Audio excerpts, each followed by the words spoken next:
everybody. It is a Saturday, and here I am.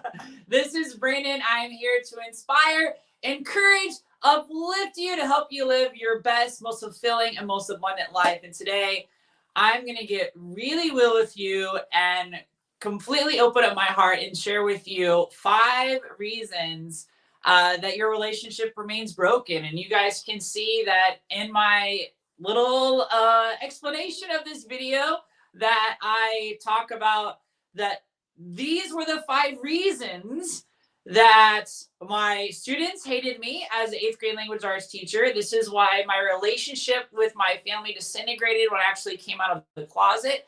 This is the reason why a lot of my supervisors at Kohl's did not like me when I was really young. And it's also why Dustin and I, a lot of people don't realize this, but Dustin and I, we were really close to divorce when he got his job at Casper's. We were in a really, really low spot. And it was these 5 reasons that really were disintegrating and breaking down my relationships. And the reason why this is so important on my heart is because I know that there are teachers out there who are struggling to make relationships with their students. There are parents who are struggling to relate to their kids if their kid is coming out as gay, or if their kid is not behaving the way that they want them to, if their kid has an addiction or a drug problem or whatever it is.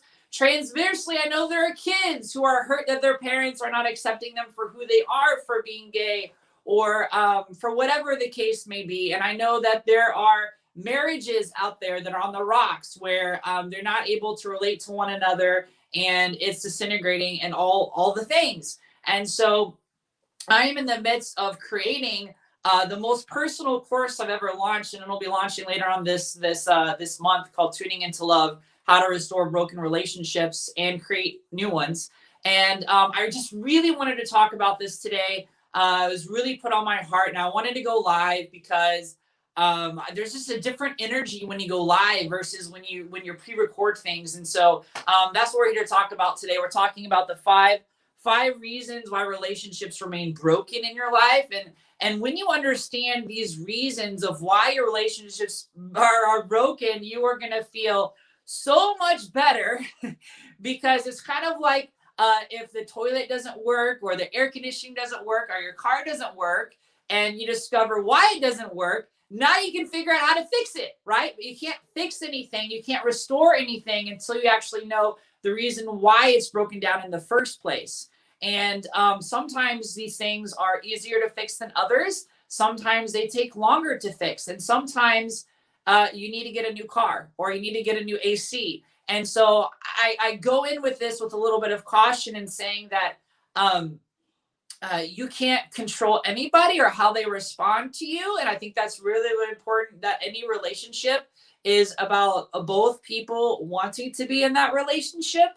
But these things will definitely transform your relationships. Even if you have a relationship that's going really well in your life, knowing these 5 pitfalls will also help you with those relationships as well.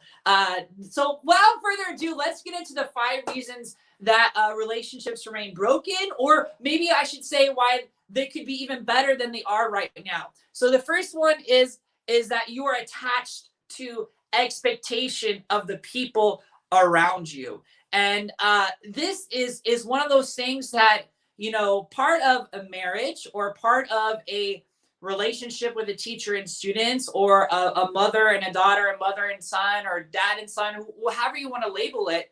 There are certain expectations that we place on one another. And I think it's really important to realize that we're all human. None of us are perfect. We're all growing. We're all learning. And sometimes we attach unfair expectations of other people.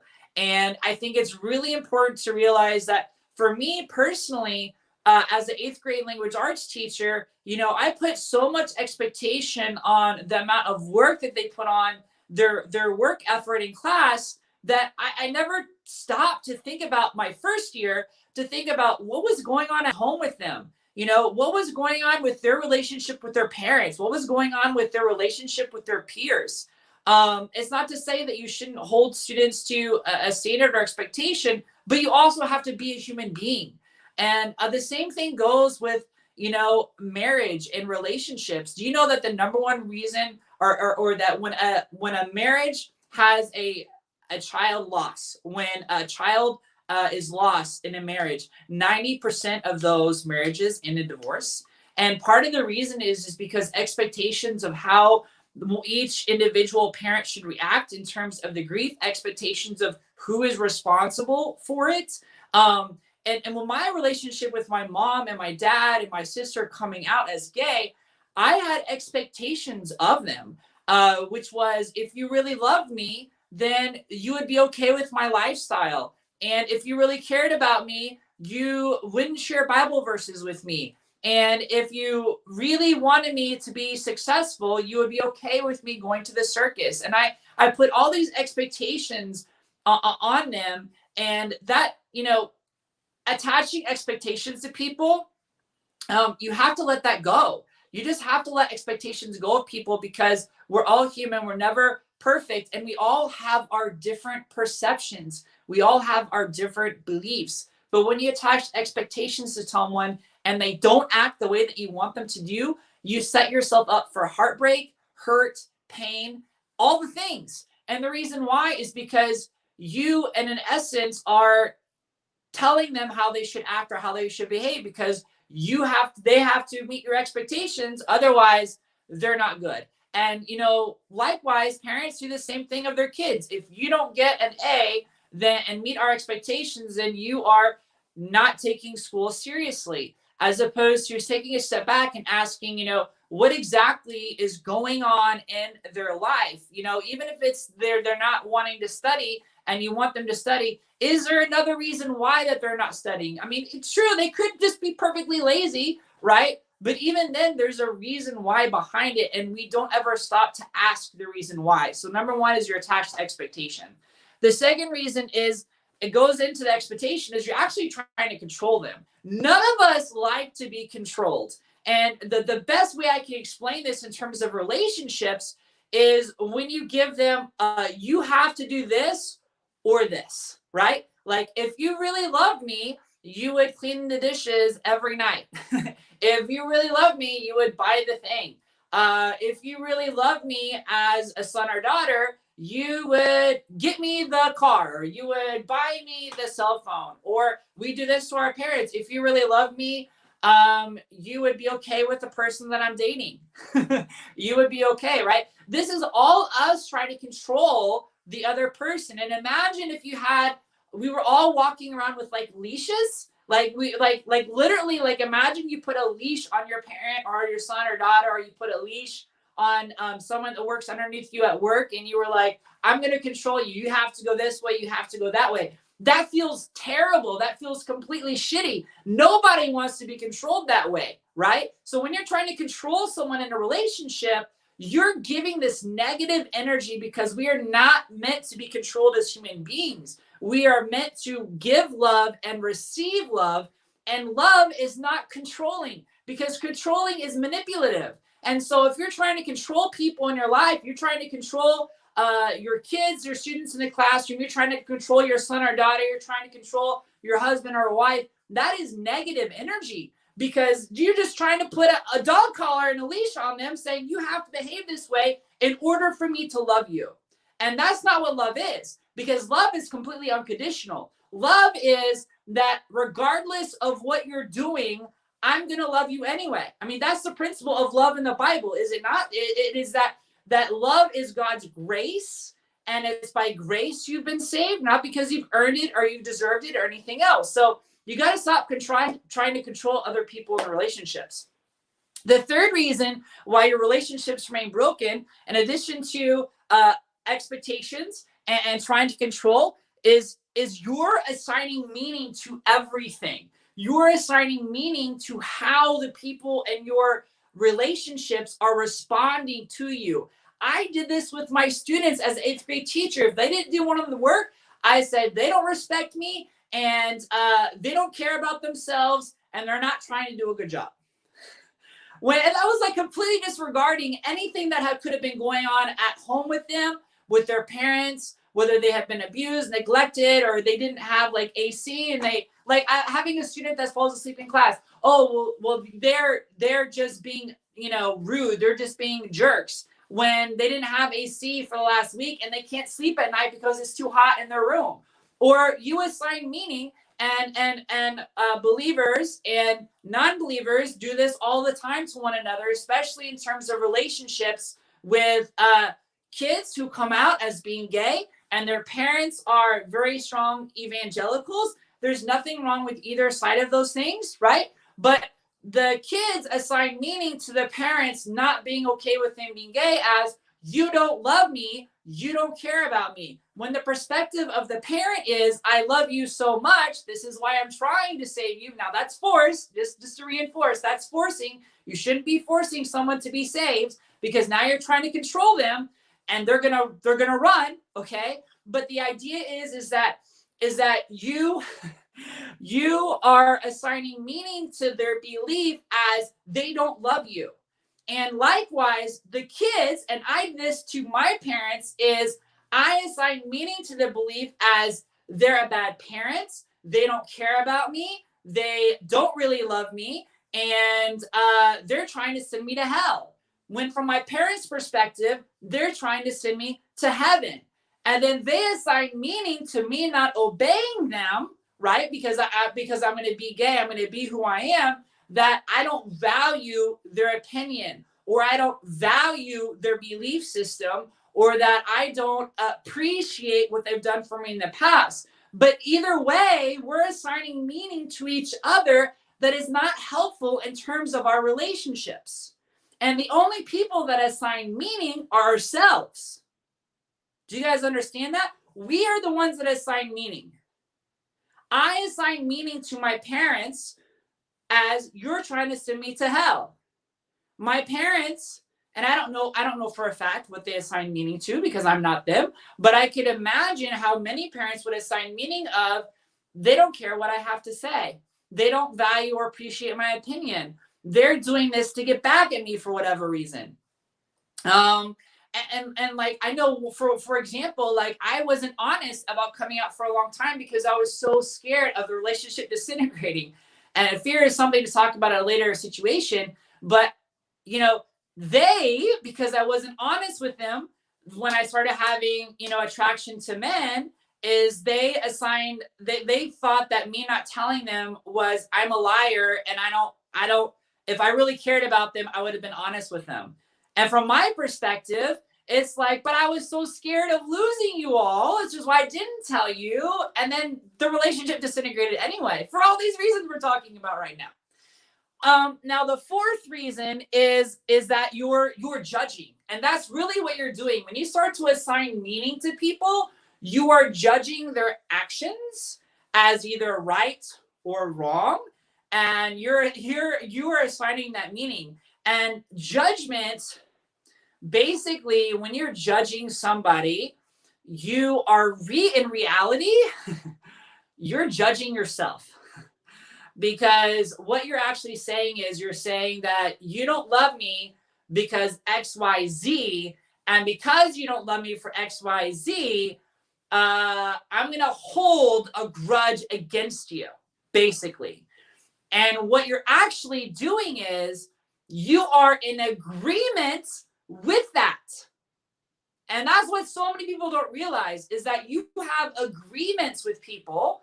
And if you're in agreement with them, yes, you don't love me because you think I'm going to hell and you're trying to send me to hell. You don't love me because you're not doing your classwork. You don't love me because in Dustin and I's relationship, when he got laid off and he got this amazing job for Casper's, I was so filled with anger and hostility because I had the college degree, I had my master's, and why was I not getting the same opportunity that he was?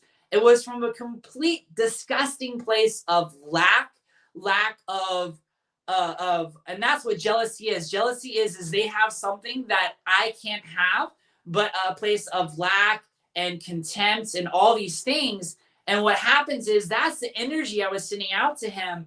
And that's a horrible energy to send in any kind of a relationship or marriage. And I was judging him. Why are you not giving to me? Like, why are you rising up? Why aren't you helping me? Why aren't you being there for me? And I was doing all this judging. But in fact, it was all about me, which was, Brandon, why are you saying you're not good enough to get a job? Why are you saying that what he is better than you? Why are you saying all these things about yourself? It was actually me judging myself. Judgment is actually always comes back to you. And so many people don't realize that. And who wants to be in a relationship of judgment, right? When you're judging your kid, judging your mom, judging your dad, judging whoever, who wants to be in that relationship of judgment? Nobody wants to be in a relationship of judgment.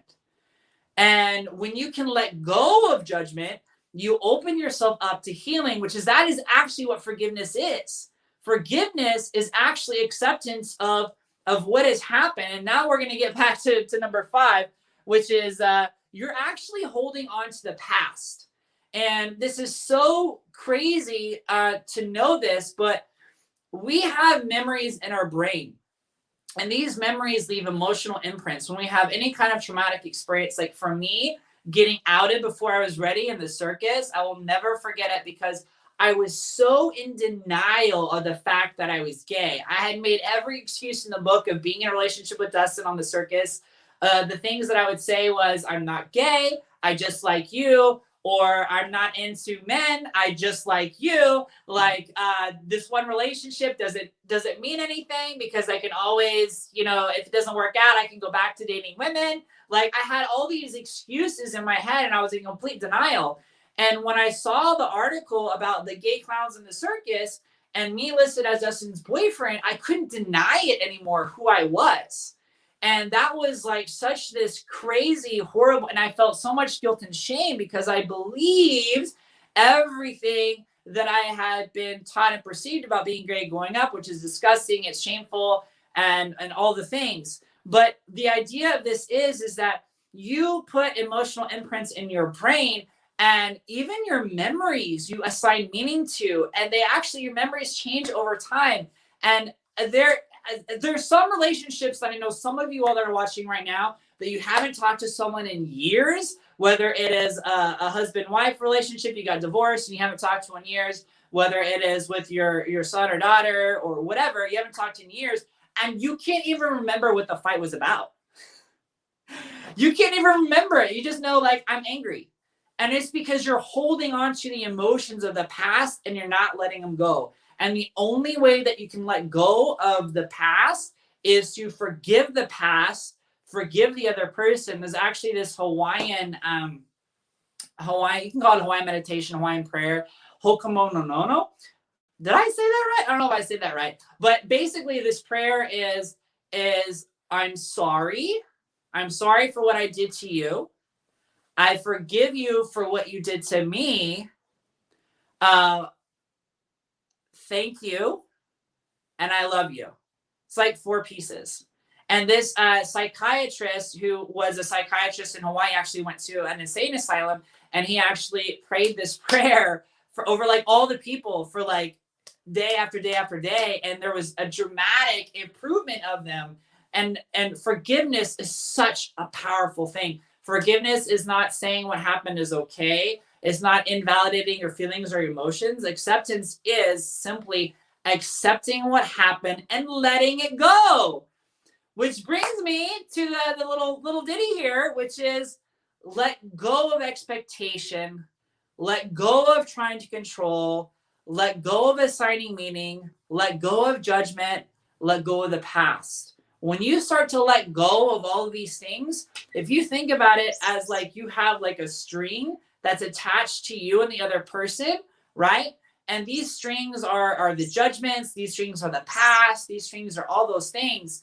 And when you can finally let go of the strings, now you're free. You're free to start afresh in your relationship. You're free to be completely new.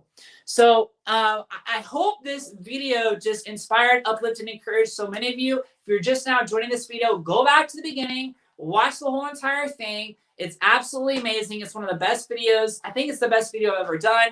And this is so important because check the links in the description because I have a 7-day relationship challenge. I encourage you all to start that challenge today. These are baby steps toward really understanding how you can strengthen and rebuild and grow your relationships. And I am launching an amazing course called Tuning into Love later this month, how to restore broken relationships and create new ones. It's going to be an amazing course, and it's going to be different because we're going to do everything live. We're going to do everything live. So you're going to be able to ask questions when I teach the material. This isn't going to be just a pre-recorded course. And it's going to be absolutely insane and amazing. And the course is going to be 6 to 8 weeks. I'm still fleshing out there's so much new material I'm putting into this course, and I'm so excited about it. Much love to you all. Remember, you are more beautiful than you think. You're more successful than you realize, and you're more loved than you can ever imagine. My name is Brandon, and I want you to hit that like, subscribe button if you're watching on YouTube. And if you're watching on Facebook, go over and subscribe to YouTube so you don't miss any of the videos. And if you're on YouTube watching it, go over to our private Facebook group. And I hope you all have an amazing weekend. Bye-bye.